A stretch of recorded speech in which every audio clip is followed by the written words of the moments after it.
When I began to research the material for part 2 of my Taiwan versus mainland China video, when I began looking for various sources on the matter, I had the misfortune of running into a very similar video that a certain very big YouTube channel made. And right now I want to give my reactions to that video. Right away, I'm going to say that these reactions are not going to be positive. The assertions made in that video are frankly very stupid. And not only are they insanely off the mark, but they are, I believe, intentionally wrong. And they are wrong to an extent that is malicious. The impression that this video gave me was that of North Korea, at least that of what we are told North Korea looks like. We hear about how the North Koreans are constantly brainwashing their people with all sorts of ridiculous propaganda. And here, these same cheap, stupid, malicious propaganda tactics are being thrown in our face. It tells us that the quote-unquote enemy is simultaneously a grave threat, while also being weak, stupid, helpless, and utterly incapable of posing any threat. It seems to almost derive some sort of sick pleasure from its depictions of Chinese soldiers being burned, drowned alive, cut into pieces. It really is something. This video was made by the Infographics show. Let's begin watching this video, and from time to time I am going to pause it to correct any misconceptions and to also vent, to talk about how intentionally off the mark it is. China are at a crisis point. The new incoming American president has resumed full-scale arms sales to Taiwan and publicly declared America's military support for the island democracy. Okay, we're not even 15 seconds into the video, and already we can see an assertion that is incredibly wrong. The United States has not made any military assurances to Taiwan. For the last 40 years, the United States' official policy towards Taiwan was that of military ambiguity. It did not say what it was going to do in the event of a conflict between mainland China and Taiwan. That policy, as of right now, has not yet changed. It might change very soon, but no such official statements have yet been made. For the Chinese Communist Party in Beijing, this is unacceptable. Not only is Taiwan a renegade province in their... I love how, first of all, these Chinese Communist Party members are wearing Nazi-style armbands. Unbelievable. Anyways. Acceptable. Not only is Taiwan a renegade province in their eyes, but the entire party knows that the continued existence and prosperity of this small breakaway democracy on their doorstep is a fatal threat to their power. Chinese Communist Party members are all scowling, they're wearing Nazi armbands, and everyone from Taiwan, everyone from the United States is smiling and they're cheerful. And also, what is with this insane assertion that Taiwan is some sort of horrific threat to the CCP's power? You want to hear something about how prosperous Taiwan is? They are running out of water right now. As of right now, Taiwanese citizens are forced to ration water. Water is only available 4 or 5 days a week, depending on which city you're in, because Taiwan is undergoing a major drought. Once their reservoirs become empty, and almost all of their reservoirs already are empty, manufacturing on Taiwan is going to stop. Taiwan's semiconductor manufacturing, all of Taiwan's manufacturing, in fact, is going to completely stop. And you know what the Taiwanese government does? They are asking religious groups to perform rain dances to give more rain. This is not a joke. This is how prosperous Taiwan is. Already disgruntled Chinese youth are calling for more civil liberties, like their cousins in Taiwan enjoy. The Chinese hope to capitalize on the chaos in Washington. I would really like to know what kind of civil liberties the Taiwanese enjoy that mainland Chinese people don't. And as the new president replaces the outgoing president and make preparations to at last do what they've promised to do for decades, reunification by force. The outlook is grim. China's defense budget is a staggering $237 billion versus Taiwan's meager $10 billion. the Chinese military numbers at just over 2 million, with Taiwan's own numbering at 165,000. What hope does this small island nation have? Chinese military planners begin the process of preparing for an invasion. They're not just wearing Nazi-style armbands, they're also wearing Nazi uniforms, uniforms that look very much like what Nazi uniforms looked like back during World War II. There are only 2 short 4-week windows throughout the year when an invasion across the tumultuous Taiwanese Strait is possible: April and October. Any other time of the year, an invasion would simply be unfeasible. The weather and sea conditions are too unstable. The Chinese immediately begin.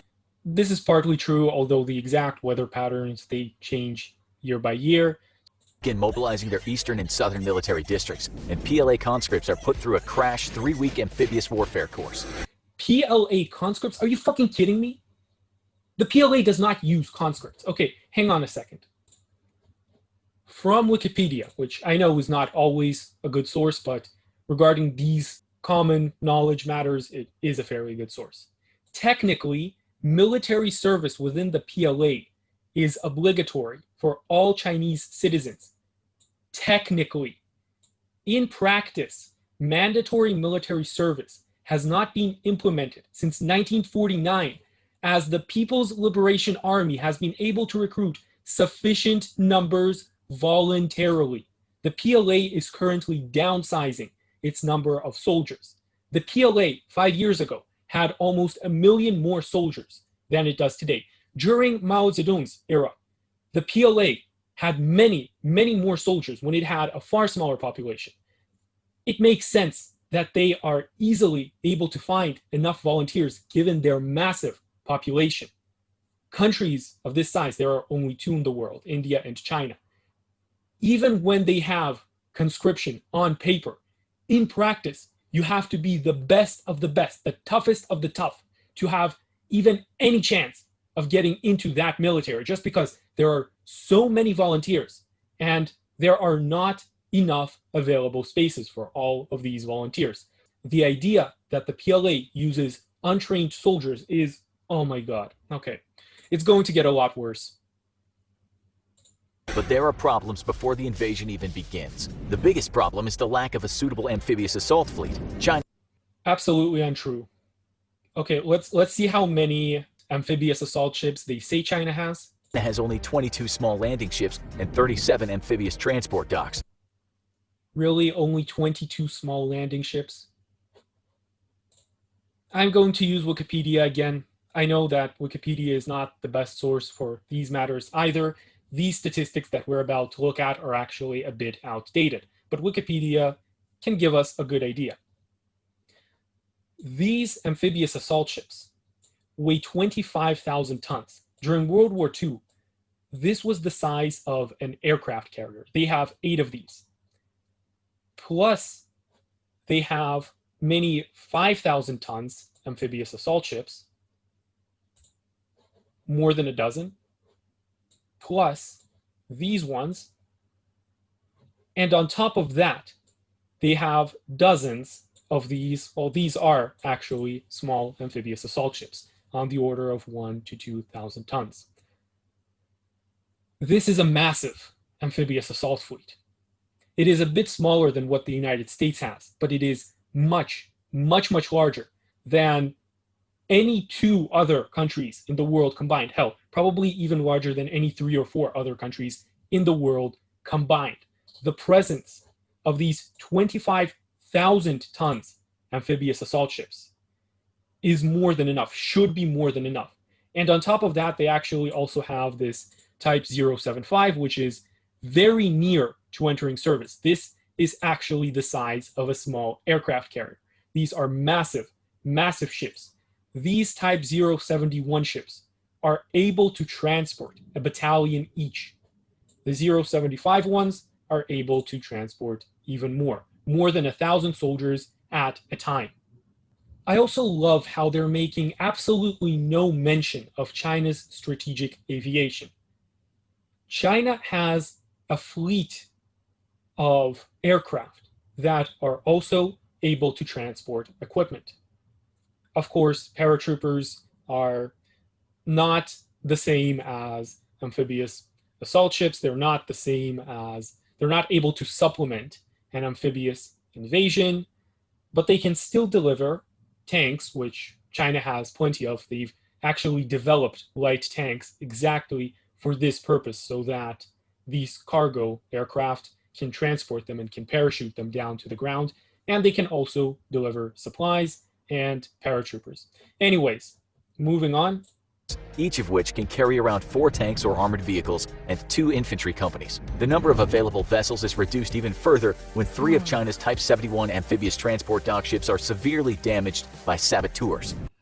Okay, 5 seconds ago, they said that China only had very small amphibious assault ships. Now they're talking about the Type 71, which weighs 25,000 tons. Also, this is how Taiwanese military games actually operate.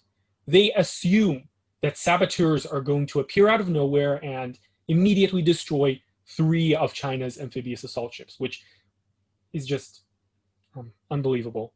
Like, where did these saboteurs come from? How did they penetrate all of China's military defenses? These ships are being guarded, you know? It's not like anyone can just waltz on them, plant a bomb, and it would have to be a very, very big bomb in order to do any damage to a vessel, and then just waltz off. The war may not have started yet, but Taiwan's vast number of intelligence agents and special operations forces are already at work on the mainland. China will need at least 500,000 soldiers for the invasion to succeed. And with such a limited mobility fleet, the government immediately begins to press merchant marine and civilian vessels into military service. Troops, equipment, and large numbers of the People's Liberation Army rocket forces must be maneuvered into place for the attack, giving Taiwan a 60-day head start on 60-day head start. Seriously. 60-day head start. You think it's going to take 60 days to move all of these forces within China? These aren't forces, these aren't some massive navies that are being moved between countries. All of these troop deployments are going to happen within China, on China's territory. No one would ever even know about them. Preparing for the invasion. With so much manpower and firepower being moved around, keeping the invasion secret is completely impossible. Taiwanese It is very possible. saboteurs continue complicating matters for the Chinese. A propaganda campaign hits mainland China, warning of the great cost in human lives that the invasion will incur. While some of the younger Chinese population is disturbed by the prospect of invasion, the older Chinese population has been told for decades that the Chinese military could easily crush any Taiwanese resistance. And this is where the malice comes into play. They admitted 5 seconds ago that this is a propaganda campaign, and they show how the youth of mainland China are allegedly eager to buy this propaganda. But those Chinese old people, they're stupid. They don't know any better. They've been told for decades and decades. They don't know anything. You see, they know that the elderly people of China, the elderly people of any country for that matter, are not going to run the country tomorrow. So they're trying to go after the young, impressionable people. And this is what they're demonstrating right here. But it really just boggles my mind how they openly admitted that this is a propaganda campaign. And then they show how they're targeting the impressionable youth with this propaganda. But it's going to get much, much better. Trust me, this is nothing compared to what we are going to see in the second half of this video. The older Chinese population has been told for decades that the Chinese military could easily crush any Taiwanese resistance. The effect of the They're right, by the way. The Chinese military could easily crush any Taiwanese defenses. propaganda campaign barely affects the invasion plans. Other Taiwanese operations, however, are far more effective. Special forces ambush and assassinate several high-ranking People's Liberation Army officers, as well as key politicians. Okay, this is another just amazing moment. Here they're showing Taiwanese operatives randomly shooting Chinese generals. You have to ask a Taiwanese person, and a Taiwanese person is most likely going to be an ethnically Chinese person. So you're essentially asking a person to sacrifice their life in an operation, because these operatives, they're not getting anywhere out of China alive. That's for certain, absolutely certain. So they are going to have to sacrifice their lives to gun down someone to prevent a Chinese state from reuniting with another Chinese state. How many people do you think would agree to that? How many people do you think would agree to go on a suicide mission where they have a very, very small chance of success? And if they succeed, they would have sacrificed their life to kill another person for the sole purpose of preventing a Chinese state from reuniting with another Chinese state. Morale of the Chinese military is rocked as the realization that Taiwan can strike so deep into the mainland hits the mostly conscripted troops. Taiwanese saboteurs.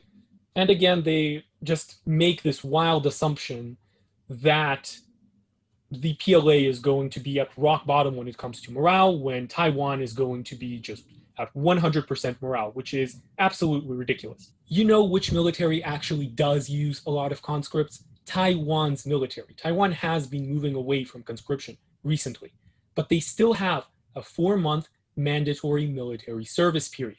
And despite that mandatory military service period, Taiwan's army is actually woefully undermanned. They are 30–40% undermanned. They do not have enough individuals to use all of their hardware to operate at full capacity in any manner. And that is despite them relying on conscripts. Troops. Taiwanese saboteurs destroy several railways, highway bridges, and power plants across the nation, causing massive delays in moving troops and equipment to the staging areas. The Chinese economy takes a small dive as jittery investors sell stock and hoard capital in anticipation of a worsening situation. Across the strait, however, Chinese agents are also busy at work. The Chinese don't blow up bridges and rail lines, as the Taiwanese are already prepared to do that themselves as they fight a defensive retreat from the landing beaches. Instead, Chinese special forces and undercover operatives strike at Taiwanese military and civilian leadership. Several Taiwanese generals are killed, as well as some low-ranking government officials. However, Taiwan has long Okay, first of all, I just love the idea that there are thousands and thousands of these extremely anti-Chinese Taiwanese that are willing to sacrifice their lives, knowing 100% with absolute certainty that they will die only to blow up a few railroads. Do you really think that Chinese counterintelligence, hell, do you really think that Chinese regular police would allow such a thing to happen in a million years? The Chinese economy barely took a dip. During the global coronavirus pandemic, the Chinese economy took a very small temporary dip, but it immediately regained everything that it lost immediately in the first quarter of 2021. In the first quarter of 2021, China's economy returned to that point where it would have been there even if the coronavirus did not happen. So in the long term, coronavirus did not affect the Chinese economy. It basically made no effect. Do you really think that a few bridges, a few railroads in China being destroyed is even going to make a dent in the massive, massive infrastructure network that mainland China has? Prepared for exactly this scenario, and their security measures are extremely robust. Taiwanese security measures are extremely robust. Mainland China's security measures, for whatever unimaginable reason, despite the fact that mainland China has infinitely more resources at its disposal, are not. Civilians, however, aren't so well protected, and several prominent pro-independent celebrities and activists are all murdered by Chinese agents.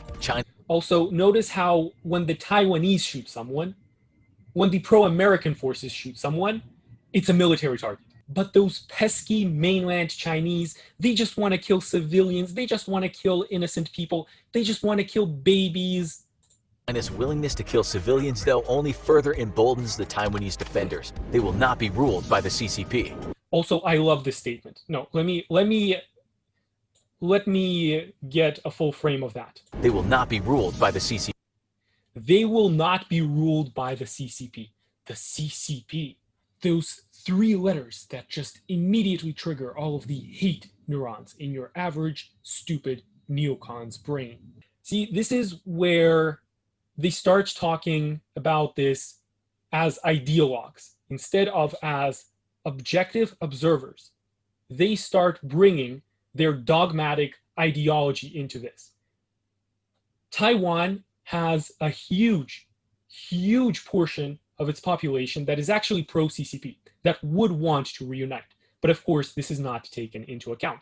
They just assume that every Taiwanese is going to die before they are ever ruled by these evil, evil Chinese communists.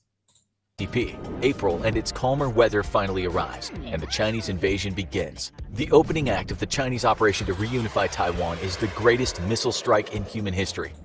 That is probably true. China would probably do that. China maintains one of the world's largest arsenals of non-nuclear ballistic and land-sea attack missiles, Very true. operated by the PLARF, its military service dedicated to missile combat. Hundreds of missiles streak out across the Taiwan Strait in the opening salvo, each one aimed at a predetermined target chosen years before as new invasion plans are drafted and updated. Power plants, government buildings, military airfields, and installations are all saturated with missile strikes. And after several waves of hundreds of missiles each, every civilian and military airfield on the island has been cratered. True, I think they would actually go for the civilian airfields because the Republic of China's Air Force, that is Taiwan's Air Force, can actually take off not just from civilian airfields, but even from highways. They have built their Air Force with that capability in mind, and disabling all of that infrastructure makes sense. Every government building has been destroyed, and the only working power plants are over the mountains on the east side of the island, which are more difficult. I am less certain that they would go after the power plants because you have to think about this from China's perspective. Anything that they destroy, they're going to have to rebuild.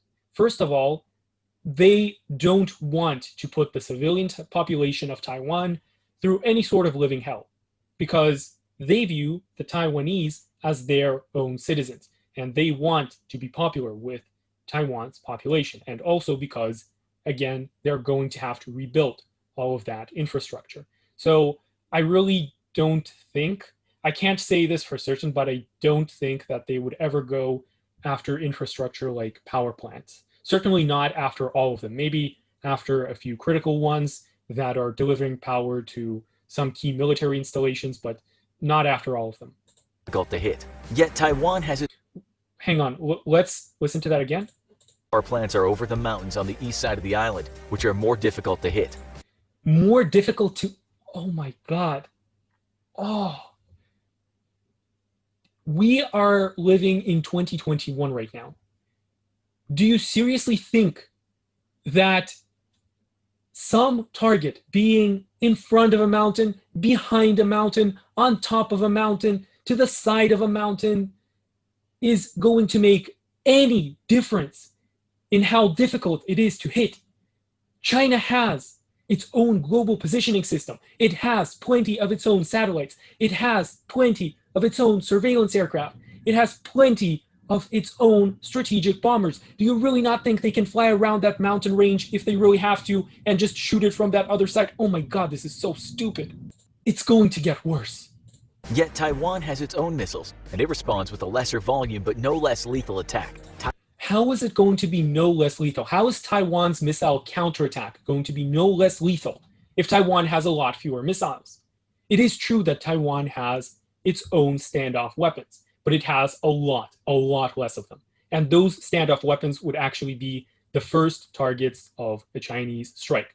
So the Chinese would probably take out 70-80% of them in a decapitation strike.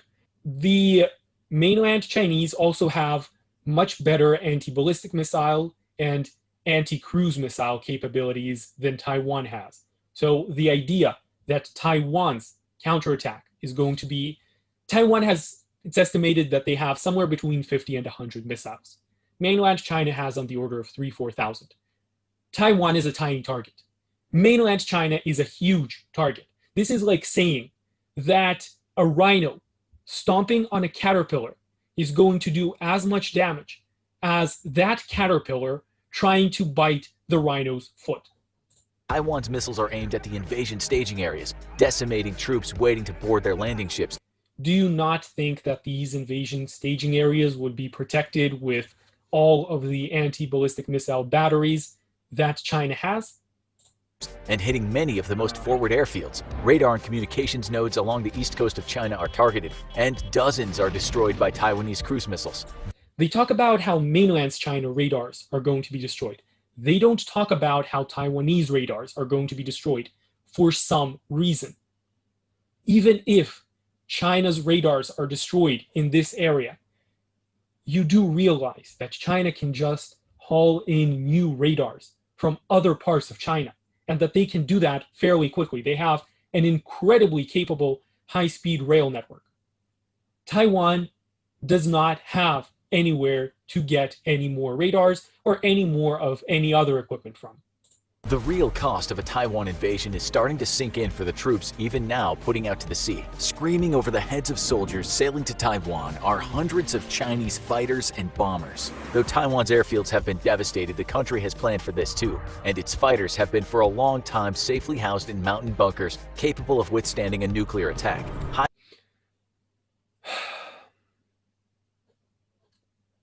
Oh my God. When they use the word country in referring to Taiwan, you can be absolutely certain that it is deliberate. Taiwan is not a country, no matter how hard you wish. Taiwan is objectively not a country. Taiwan does not claim itself to be a separate country from mainland China. Do you really think that there ever was or will be a bunker in the history of this planet that can withstand a direct hit from a nuclear warhead? Of course there's not. Taiwan does have 2 of these mountain bunkers, only 2. It cannot store its whole air force in these 2 mountain bunkers. Furthermore, I'm going to actually link a very, very detailed report that also talked about this hypothetical conflict and talked in great detail about how Taiwanese air defenses and the Taiwanese Air Force can withstand or not withstand such an attack. And it also talked about these 2 mountain bunkers. You know what that report said? That was a RAND report. RAND is an American think tank that wrote a report based off of data from 10 years ago. You know what that report said? It said that 500-kilogram bombs, conventional bombs, precision-guided munitions dropped from what is now one of China's lower quality fighters is more than enough to destroy these bunkers. It's more than enough to cave in the entrance and ensure that anything inside that bunker never gets out. Attack. Highways are turned into airfields, and Taiwan's fighters take to the air to meet the teeth of the Chinese attack. So about these highways being used as takeoff strips, definitely possible. There are a lot of disadvantages to that, which I don't have time to go into any great detail. Do you not think that China would destroy these highways as well, that they would crater these highways, especially if they see aircraft taking off from them? And now we're about to be told about how Taiwan's mighty Air Force can shoot down basically the entire PLA Air Force. Taiwan holds its fighters safely shielded from targeting and detection behind the mountains that run along the middle of the island. This is a... Mountains are supposed to make your aircraft hidden? What? Like, you can't just fly over that mountain and look what's on the other side? Unbelievable. Major problem for China's own fighters, who are forced to seek out the Taiwanese American-made F-16s and indigenously made FCK-1Cs as they cross the west of Taiwan. So actually, I want to talk just a little bit about these 2 fighter jets. They actually do comprise the vast majority of the Taiwanese Air Force. The F-16s that Taiwan has are fairly capable, more or less. They're still F-16s, which in today's day and age are not the best airplane. I'm not going to say that they're a bad airplane, not by any means. The Taiwanese domestic fighter, however, is a piece of crap. The same RAND report, which I'm going to link, talks about how this FCK, which is, by the way, an indigenous knockoff of the 1960s F-5 jet, about how these indigenous Taiwanese jets could not even match the fighter jets that mainland China had 10 years ago.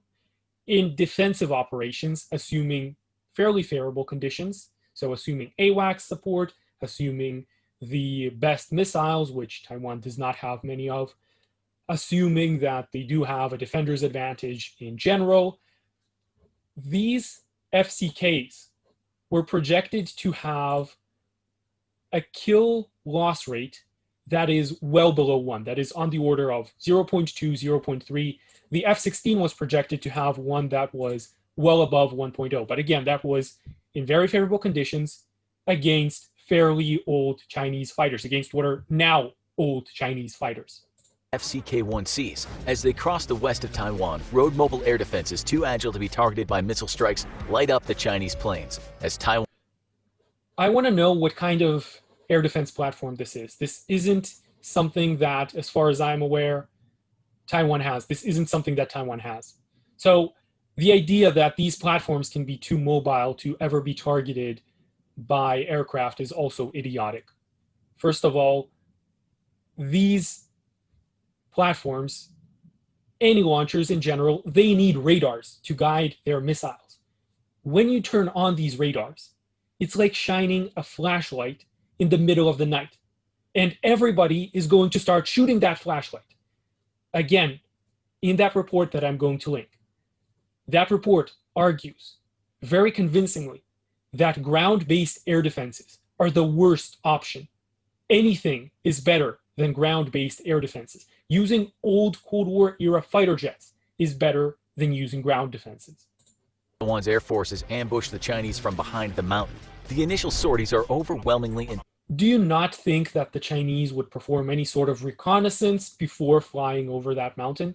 Like they wouldn't send one of their hypersonic reconnaissance glider planes or a drone, or just look from Google Maps, basically. Of course, they don't use Google Maps. They use a far, far better version of what they have, their own domestic equivalent of the GPS. But you can look on Google Maps and see if there are any enemy air defenses there. So the idea that Taiwan can just surprise the entire PLA Air Force like this is ridiculous. Taiwan's favor, but China has over 1,200 combat aircraft. Taiwan only has 289. So about Taiwan's 289 combat aircraft, Taiwan's combat aircraft are actually in a very poorly maintained state. Nowhere near 289 of them are going to be mission capable. Even if you assume that the PLA's missile strikes are going to destroy 0 Taiwanese aircraft, which realistically speaking, they would destroy 90-95%, if not the whole 100%. Even if you assume that all of them are still going to be intact after these missile strikes, the sheer issues with maintenance that Taiwan has ensures that they probably won't be able to field much more than 100. Maybe they'll be able to field, and this is admittedly somewhat of a wild guess on my part, but I would say 130, 140. Of course, the same also applies to mainland China, but mainland China actually has a lot more than 1,200 combat aircraft, a lot more. So 1,200 is the number that I would expect to be operationally capable for mainland China. It's 289. Not all of China's Air Force can be deployed, however, both because of Not all of China's Air Force can be deployed, but all of Taiwan's Air Force can be deployed. Like, again, these mental gymnastics, this logic is amazing. Logistical issues and because of a lack of suitable airfields near enough the conflict zone. This Really? Really, mainland China does not have enough airfields. Are you kidding me? Mainland China has aircraft carriers. They have 2 massive mobile airfields. The range of Chinese fighter jets is somewhere between, depending on which fighter jet you're looking at, it's somewhere between 800 and 2,000 kilometers. That's the combat radius, by the way. You can easily extend that with tankers. You can easily extend that with fuel tanks, which China has plenty and plenty of. Taiwan can use 100% of its air force. Mainland China, for whatever ridiculous reason, I mean, they just gave us the ridiculous reason, can't. This levels the playing field somewhat, but China still has a sizable numbers advantage. The Taiwanese defenders fight valiantly in the air, but they're forced to pick their fights and can't defend every military unit under air attack. Thousands of ships steam across the Taiwanese Strait. Most are civilian vessels, very poorly suited for amphibious operations of any kind. So a little bit about this Chinese Marine Force. It actually does exist, and it's fairly impressive. It is a paramilitary force. I imagine that it would be pressed into some sort of service in a hypothetical assault of Taiwan. But these are not the scared fishermen that this report makes them out to be. These are paramilitaries which have historically actually fought in conflicts, and they've actually won. Admittedly, not very large naval conflicts, but they did fight some against South Vietnam. The point I'm trying to make is that these aren't some scared, helpless fishermen that don't know how to hold a rifle. They are a paramilitary. They obviously would not be fighting any sort of naval combat here. They'd be deploying just regular troops, helping out with logistics. They're not helpless, however. They are not clueless. Only a few are proper amphibious assault ships. The landing fleet is escorted by Chinese destroyers and guided missile cruisers, who are busily searching the waterway for a deadly threat. Anti-submarine warfare, however, is something the People's Liberation Army Navy is extremely poorly equipped to undertake. Anti-submarine warfare is something that the People's Liberation Army Navy is extremely poorly equipped to undertake. I do not even know where to begin with this one. First of all, the waters between Taiwan and mainland China, the Taiwan Strait, is extremely shallow. Any submarine is going to have a hellishly difficult time hiding there. In shallow waters, not only can you obviously not dive very deep, but the thing is that the seafloor also starts reflecting sound, which is why submarines can be relatively easily detected in shallow waters.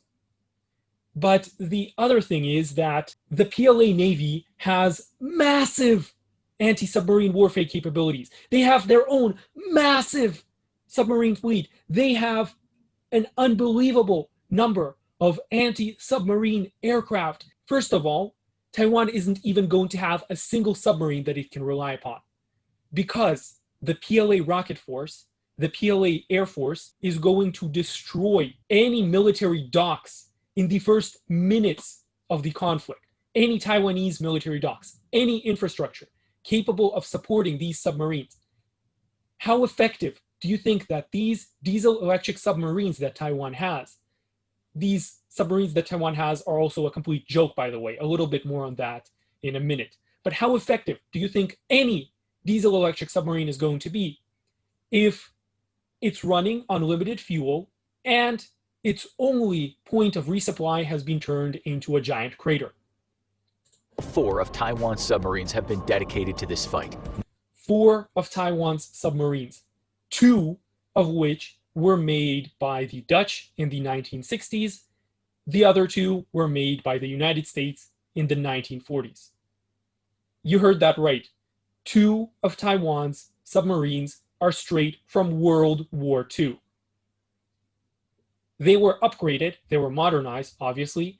The modernization package that they received was developed in 1951. Now they lurk under predetermined positions in very deep waters, barely making a very deep water. This guy has no idea what he's talking about. There are no very deep waters between mainland China and Taiwan. Noise. Even for a foe with sophisticated undersea capabilities, they would be an extremely difficult foe to find and destroy as they sit silently waiting in ambush. The subs don't have to move. They must simply let the invasion fleet come to them. Once within range, they open up with... They do have to move. Because if they don't move, the invasion fleet is not going to come to them. Like, how do you imagine this? Do you imagine that mainland China is just going to move across waters that they don't have any reconnaissance in? They're going to send all of their vulnerable amphibious assault ships across these waters just so that they can be destroyed? First of all, how are these Taiwanese submarines even going to notice these ships moving?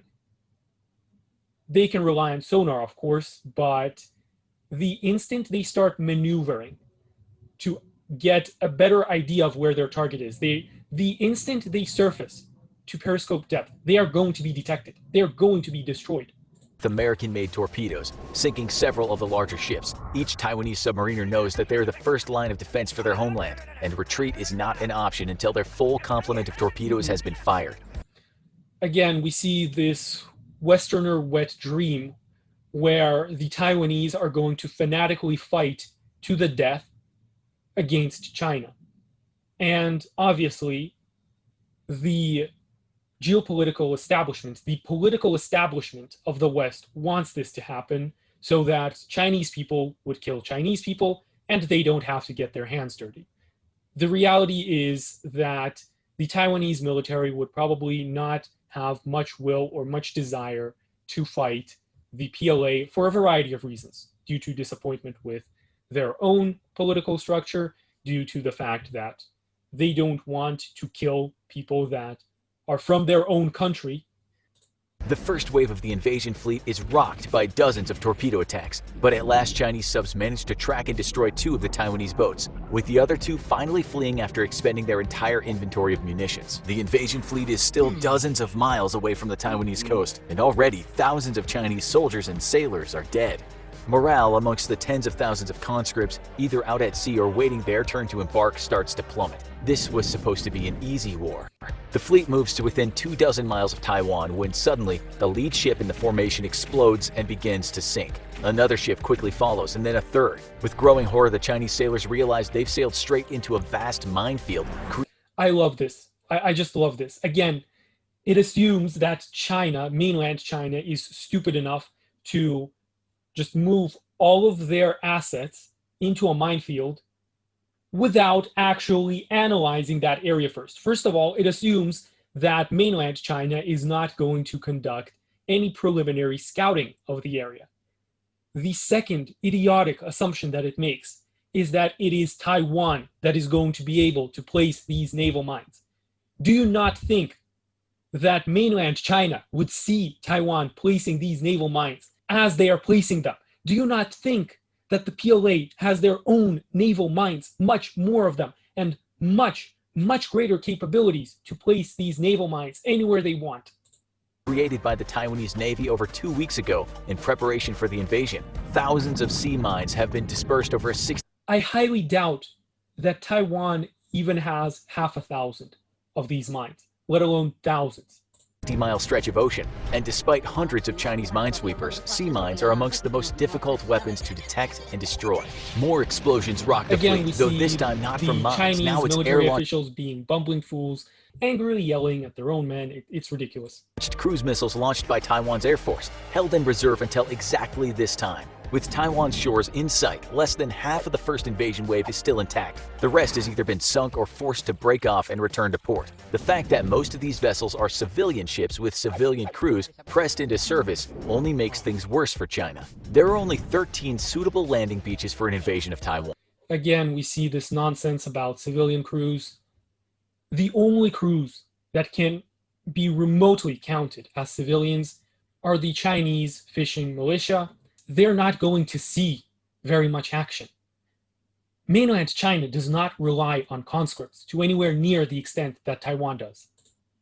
And the nation has taken extensive measures to defend them. As the first wave of landing craft makes for shore, the ships are immediately opened up on by shore defenses. Despite round after round of missile and air attack, Taiwan's beach defenses are built to last, consisting of deep reinforced tunnels that shelter infantry and allow them to move freely, and underground supply depots. Chinese air attack was also supposed to take out most of Taiwan's artillery, anti-tank guns, and combat tanks, but with thousands of decoys built and spread around the island, only about a third of Taiwan's heavy equipment has been destroyed by China's.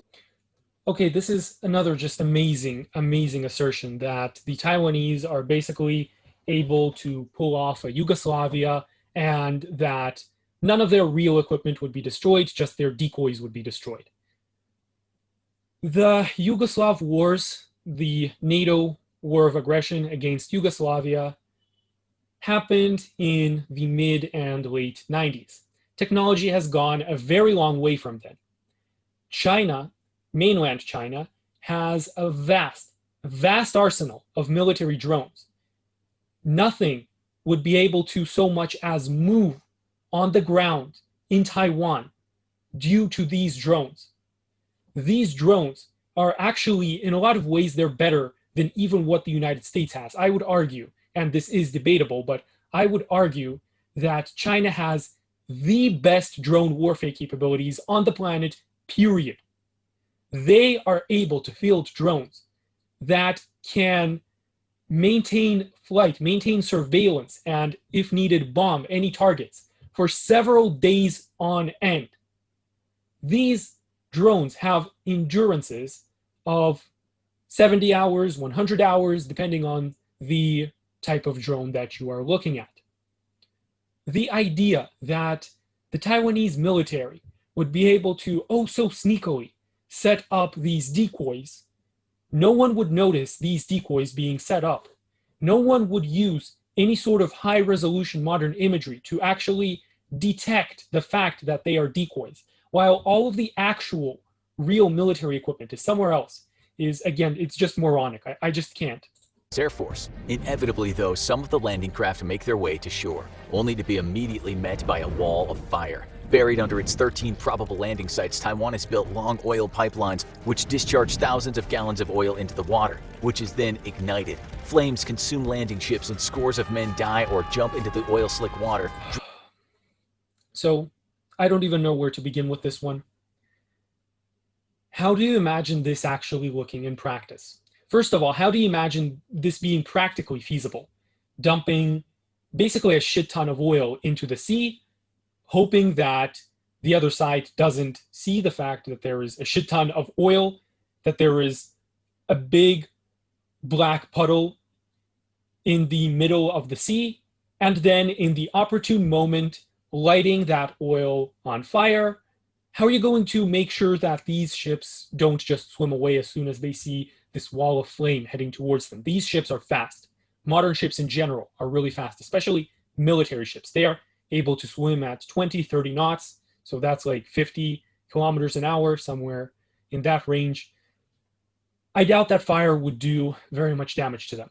But the second thing I want to talk about is how this video is so gleefully showing what it just admitted are civilians pressed into military service. By its own assertion, these are civilians pressed into military service, burning alive and drowning. You see, on this channel, we discuss matters of war, but we do not personify war. We do not gleefully show anyone dying, screaming in agony, being burned alive, being drowned. This video is showing that, and it's presented in such a gleeful manner. There is this almost happy music in the background, while the Taiwanese are gleefully rubbing their hands. Mainland Chinese people are shown as drowning and being burned alive. This is unbelievable. This is barbarism. Drowning from the weight of all their combat equipment. At last, the first wave manages to make landfall, though, and men rush to find defensible positions from which to assault the Taiwanese defenders. Except there are no defensible positions. The beaches have been closed to the public for weeks and stripped bare of any defense. I like, again, how they only notice that there are no defensible positions after they've actually landed. Like, they didn't have any plan beforehand. You really think that mainland China's military command is this stupid, really? Defensible features. Hills have been leveled with heavy equipment, and strands of trees. Hills have been leveled and nobody noticed before the actual invasion. Nobody bothered to look on a satellite. Nobody bothered to conduct any reconnaissance flights. How much effort do you think it takes to level a hill? The answer is a lot. A lot. It takes a lot of machinery. It takes, I don't even know how much time, but it depends on the hill that you're talking about, of course. It will take many months at least. And that is if Taiwan is at all able to do that, if Taiwan at all has the economic and the equipment on hand to actually do this, the economic ability to fund such a move. Toppled. What meets the Chinese invaders is a moonscape of sand and rock, and thousands of mines and booby traps. Razor wire snares entangle the feet of advancing soldiers, boards full of Again, we see these disgusting depictions of Chinese soldiers just screaming in agony. And this is supposed to be somehow normal. Like, this is supposed to be acceptable. Sharp hooks lie buried under a thin layer of sand. Planks embedded with razor-sharp bits of metal await anyone unwary enough or unlucky enough to Also, how do you imagine an amphibious invasion is going to look like. Do you think there aren't going to be any tanks, any anti-mine vehicles in that operation? Do you think that there aren't going to be any helicopters supporting the whole endeavor? Do you think there isn't going to be basically anything, that it's really just going to be just infantry desperately trying to slowly crawl across this beach? Really? Step or crawl on one, shredding the skin to the bone. Spike trips and pitfall traps only add to the overwhelming dangers awaiting the Chinese on the beach. Chinese forces Spike have traps, only really? one option: cross a mile of booby traps and minefields, or get decimated on the beaches by Taiwanese artillery. Taiwanese artillery. Who is going to allow this Taiwanese artillery to exist? Again, do you really think that China does not have any reconnaissance capability whatsoever? Let's assume for a second that for some insane reason, they've actually allowed some artillery, some Taiwanese artillery, to deploy within firing range. How do you think, how long is this artillery going to last? How long is it going to be before some Chinese helicopter takes off from an aircraft carrier or from a helicopter carrier, or hell, even from the mainland? It's like a little bit more than 100 kilometers from the mainland to Taiwan, and just shoots up that entire column of artillery. How long do you think it's going to be before some PLA fighter jet notices that there is artillery there and takes out that artillery? Does close air support not exist for the Chinese in this scenario? The beaches are hell for Chinese soldiers, but their armored vehicles are faring little better. The few that manage to make it to shore face anti-vehicle mines and tank traps, as well. Again, we see this nonsense about tank traps, anti-vehicle mines. Anti-mine vehicles exist, you know?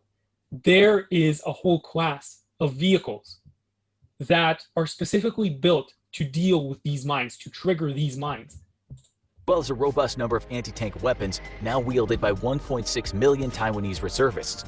Oh, now it's 1.6 million Taiwanese reservists.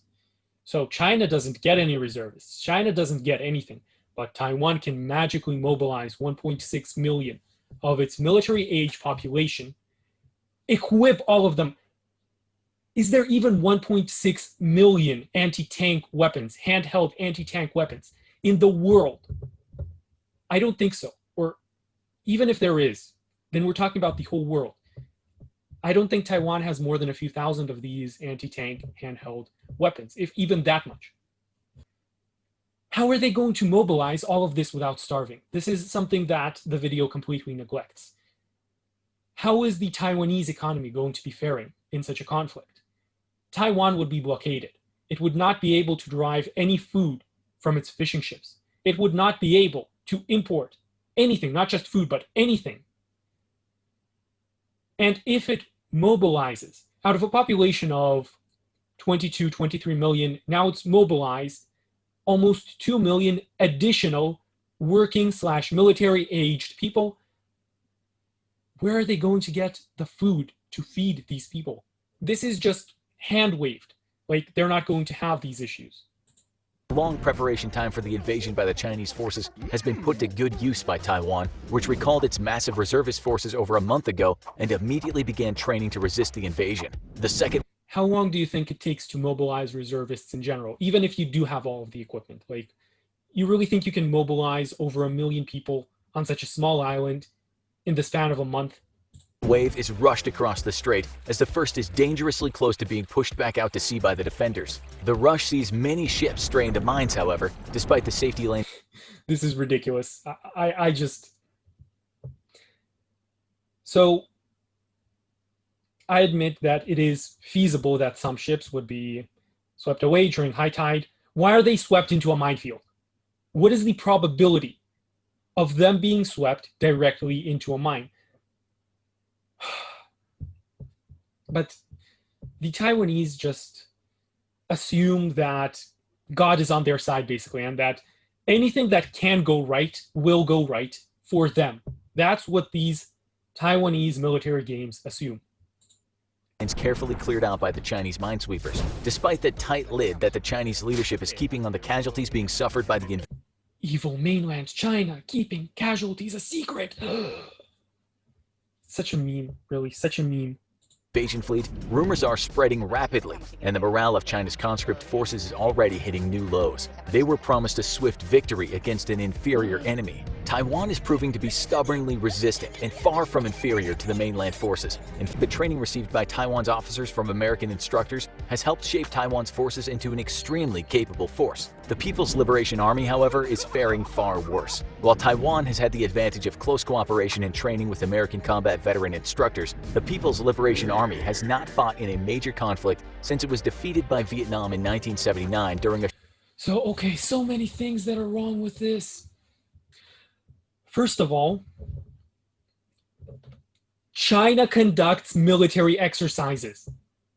And some people are going to tell me that military exercise are no replacement for actual combat, which is true. However, how many combat scenarios, real combat scenarios, do you think the Americans have seen? Do you think any country on earth has ever seen? Wars have not been fought against peer-level opponents since World War II.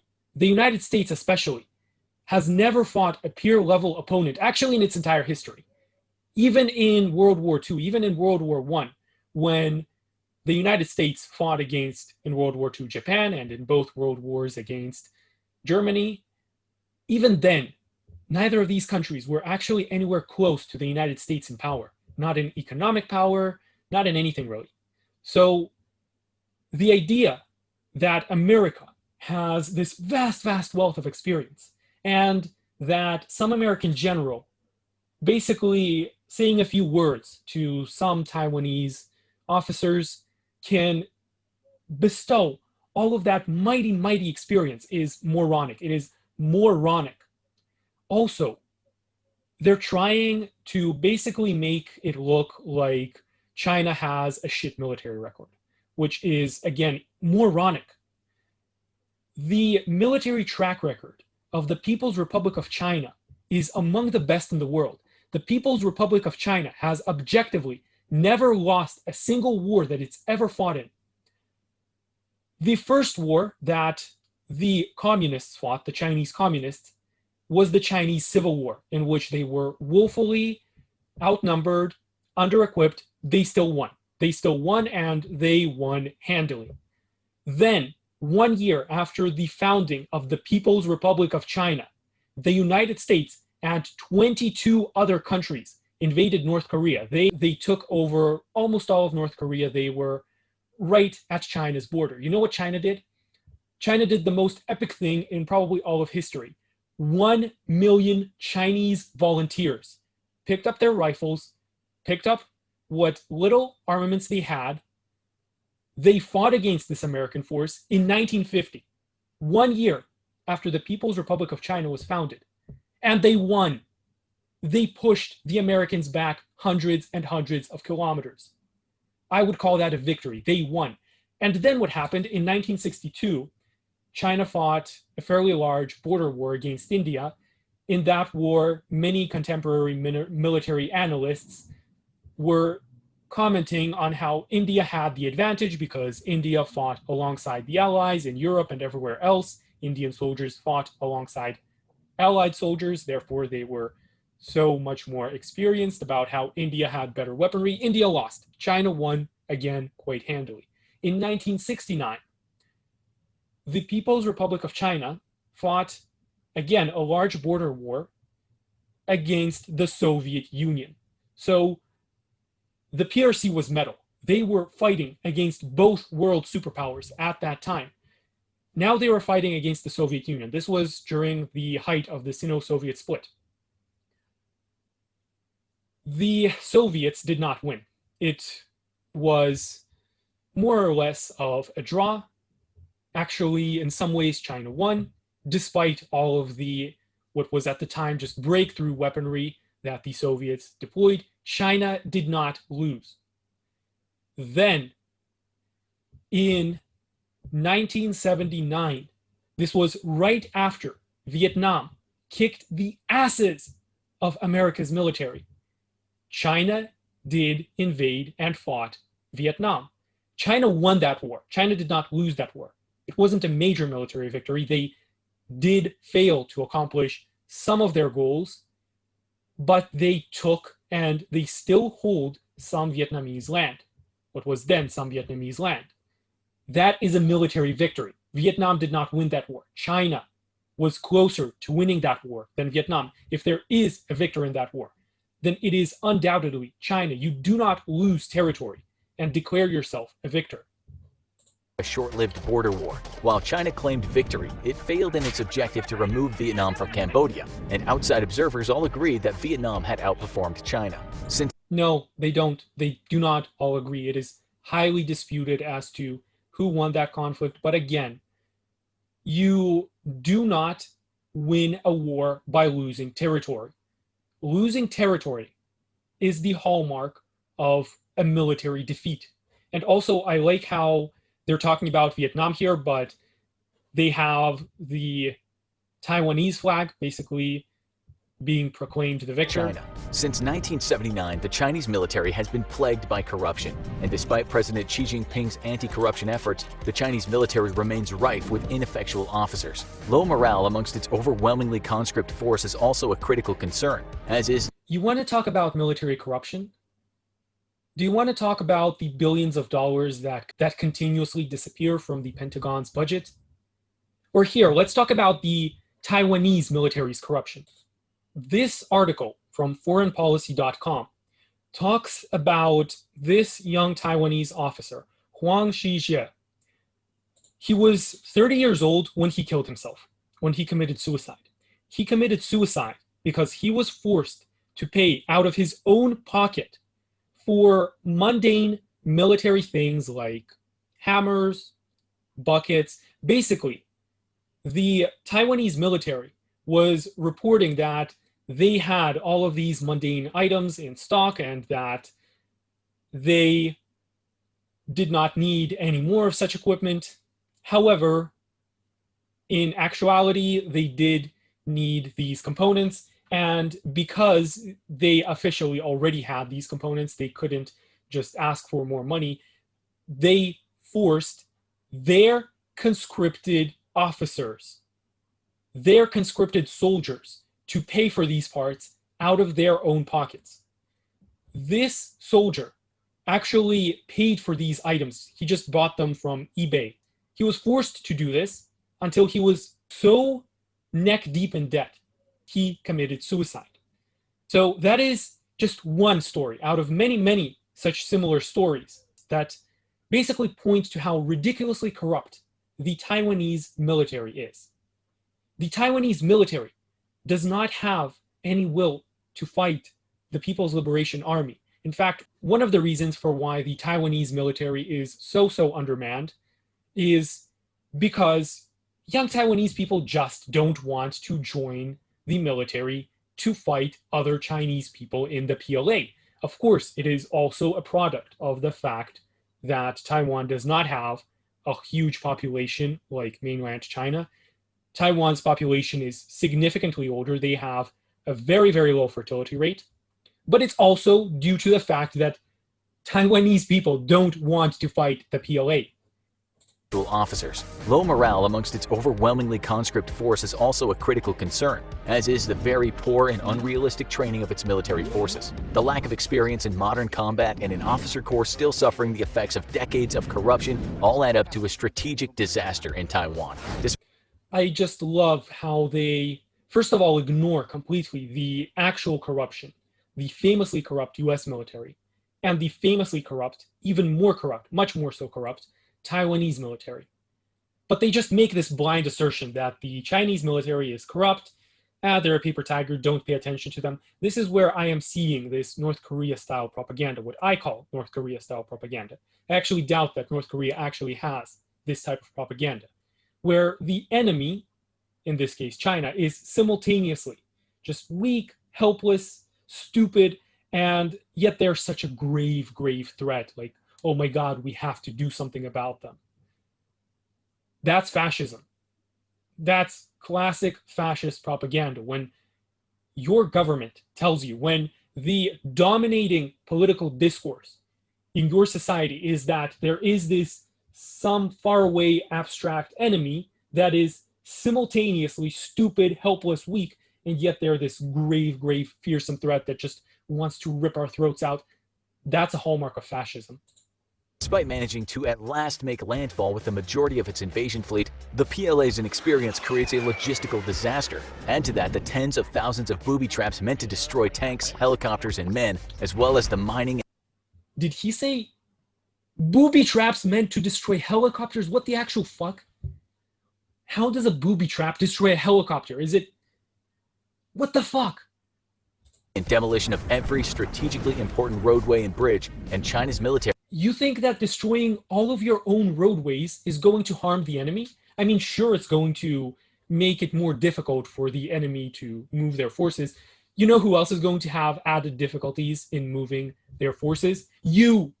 If you destroy all of your roads, you're not going to be able to move your forces. You're basically going to be stuck in these, what the US military calls kill boxes, these small zones, these small pockets, where the enemy's air force is just going to completely annihilate you. Is running into extreme difficulties coordinating its forces for cohesive action. Taiwan takes full advantage of the confusion and wages a merciless guerrilla warfare campaign against the invaders. With what food? Merciless guerrilla warfare. How are they going to feed these guerrilla fighters? That's what I'm interested in. Dozens of miles of swampy marshlands between its forces and all of the most important strategic objectives. What important strategic objectives lie within miles and miles of swampland? The important strategic objectives are the Taiwanese cities that are very close to the coast. They are not located within some deep swamp. Nobody cares if there are going to be some guerrillas within the swamp. I mean, sure, somebody cares, but they're not going to be able to do any major damage. If they're simultaneously fighting against an actual army, the actual army is going to be infinitely more important than some clueless guerrillas in a jungle or in a swamp. China's forces are being bled dry. By the end of the first week, casualties are sky high and morale is plunging across the Chinese military. Political will for the invasion is evaporating as the human and economic costs begin to ramp up, and civil unrest quickly follows as anger. And this is my favorite part of the video, in the very end. China's going to be overthrown by its own people. Civil unrest. Oh my god, those clueless, impressionable young people were right.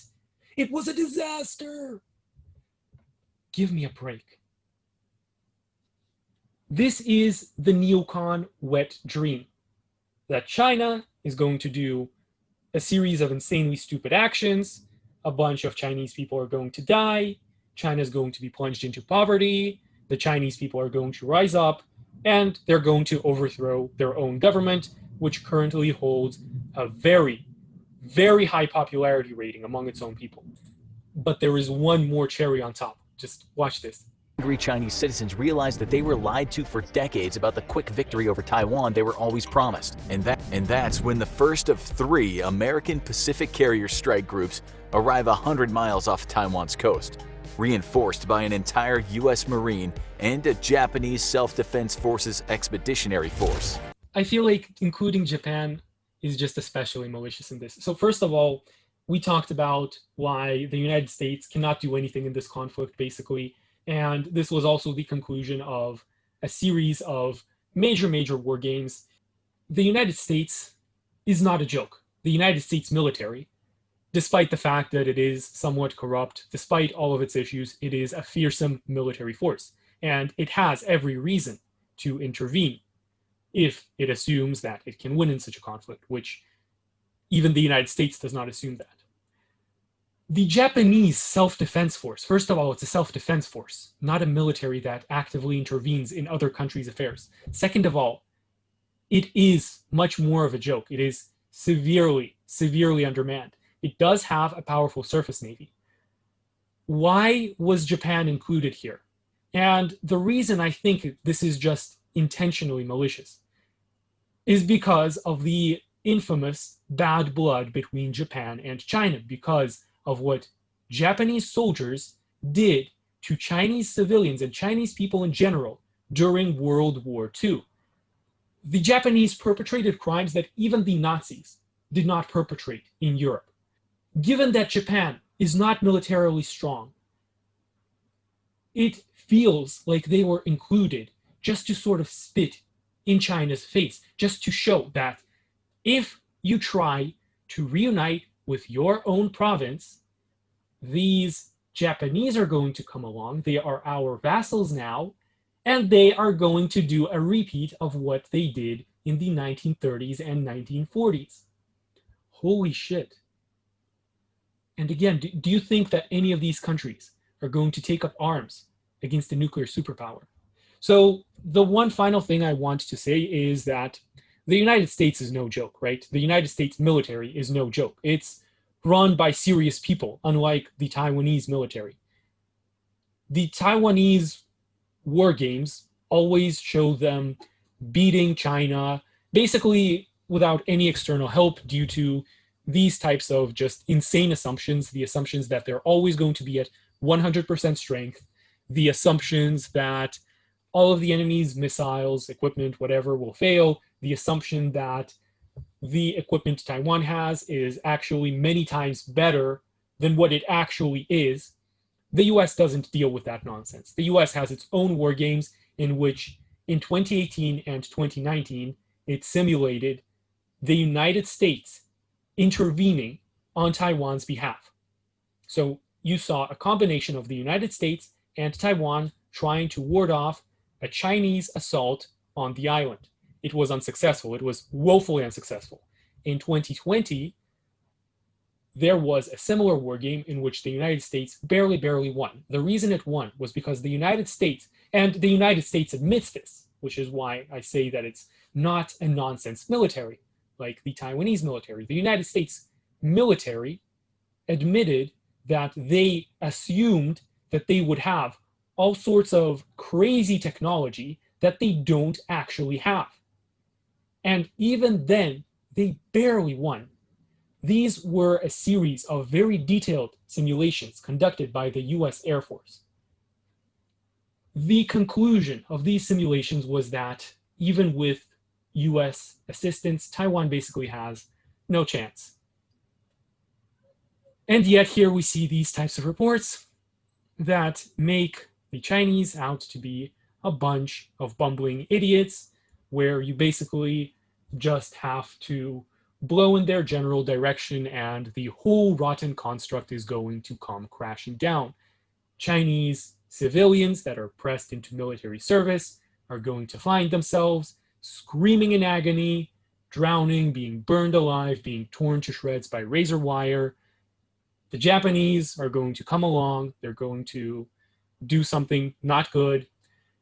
The Chinese civilian population will rise up, overthrow the CCP, and install a government that is more favorable to Washington. Oh, it's just disgusting to look at. Anyways, let me know if you enjoyed this content, if you enjoyed this rant. Honestly, I just had to make this rant just because I'm not even Chinese, and yet this makes my blood boil. So yeah, I just had to get it out. In a few days, I'm going to be making part 2 to the previous video that I made, in which I talk about Taiwan's prospects should the PLA assault Taiwan. So watch out for that video. I'm going to explain why none of this nonsense is ever going to happen.